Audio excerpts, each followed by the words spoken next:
వాస్తవాలే చెప్తాం. రైట్.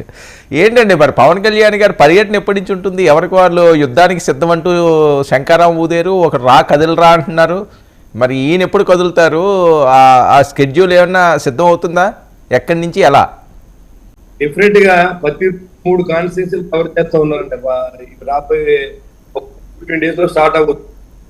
దాంట్లో అన్ని మొత్తం అన్ని కాన్స్టిట్యూన్సీలు కూడా పవన్ కళ్యాణ్ గారు తిరిగి అన్ని కాన్స్టిట్యూన్సీ రోజుకు 3 కాన్స్టిట్యూన్సీలు తిరుగుతారు. ఓకే, రోజుకు 3 నియోజకవర్గాలు షెడ్యూల్ వేసుకున్నారు. ఎస్. బొలిశెట్టి గారు చాలామంది మాట్లాడేది, నిన్న హరిరామ జోగి గారు కూడా ఒక లెటర్ రిలీజ్ చేశారండి. 50 మంది, ఈ 50 స్థానాలు మనం కావాలి, 6 ఎంపీ 50 అసెంబ్లీ స్థానాలు. అది సాధ్యమా? డిఫరెంట్ గా నెగ్గేవాళ్ళు చెప్పడానికి సిద్ధం సార్. కానీ మనం సర్వేలో కావాల్సి ఉంది. హరిరామ జోగి గారు ఆలోచన లేఖ రాయడం తప్పు కాదు, ఎందుకంటే సభ్యు స్థానాలు ఉంటేనే ఓట్ ట్రాన్స్ఫర్ అవుతుందని ఆయన ఆలోచన. అంటే 50 స్థానాలు అనే అంశం అన్నది అది వర్కౌట్ అవుతుందా? 50 స్థానాలు ఇస్తారా తెలుగుదేశం పార్టీ? అది కదా అందరిలో మిగిలే ప్రశ్న. ఏది జరగకూడదని ప్రభుత్వం పరిస్థితి ఎలా ఉంది? 50 స్థానాలు ఇస్తే నెగ్గే అవకాశం ఉంది.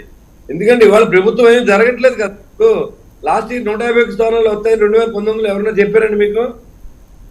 రాజకీయాల్లో ఊహించిన జరుగుతారు. వాళ్ళ ఏ ఓట్లు కన్వర్ట్ వాళ్ళకి తెలియట్లేదు.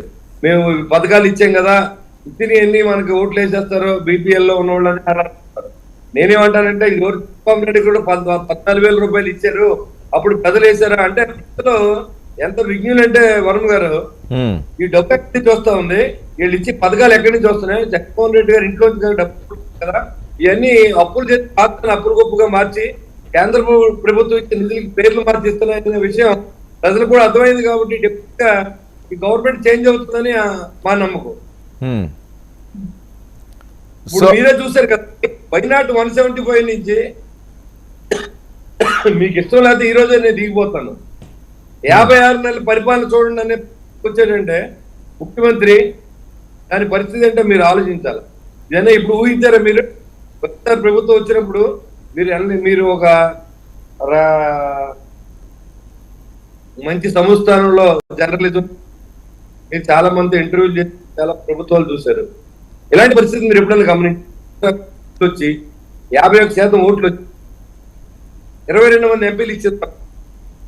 ఈ యొక్క ప్రభుత్వం ఇంత బేగా పతనం అవుద్దని కానీ ప్రజలు అవుద్దని మీరు ఎప్పుడు అనుకున్నారా? జగన్మోహన్ రెడ్డి గారు చేతకాని ప్రభుత్వం, ప్రజల ఇబ్బందులను దృష్టిలో పెట్టుకుని అందరూ మాట్లాడుతున్నారు. ఖచ్చితంగా ప్రభుత్వం మారబోతా ఉంది. వైసీపీ బై చెప్పి వచ్చినాయి, దాంట్లో అనుమానం లేదు. అంటే మీరంత కాన్ఫిడెంట్గా ఉన్నారు, కానీ మీరు అనుకున్నంత